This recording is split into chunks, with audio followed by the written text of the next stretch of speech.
All right, so I thought this was a good chance for a video. And what I'm talking about is I think this is some type of cherry tree. And this is a prime example of the wrong plant in the wrong place. Now, you can imagine these trees, they get big and nice and wide and tall.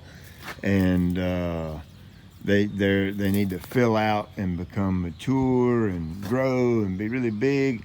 Well, whoever done this landscaping, look what this knucklehead did. Look at how close they are to the house over here.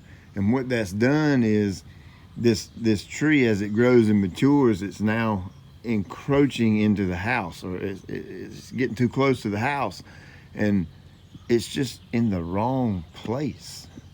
I mean, come on.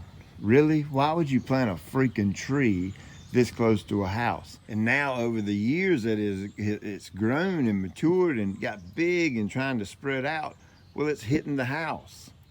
And now that the previous lawn care company would have to come in here and cut the branches off. Look at it. Look at it. It's destroyed. This tree is ruined. It's been, gosh, it just drives me crazy. But look at it. Look at where it's kind of similar to the crepe myrtle thing. Look at how they've cut it back like that, and just all these ugly, nasty knots and deformations on this tree. This thing should be out in the yard somewhere and glowing like a new penny and big and vibrant and looking really cool. Do your homework on how big a plant gets at maturity. When you go to Lowe's or the garden center and you buy a plant, it's a little tiny thing that's in a little tiny bucket. That thing is going to grow.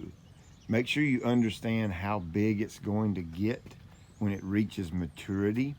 That way it tells you where to plant that plant, so you don't stick a daggone tree right beside of a house. Peace out.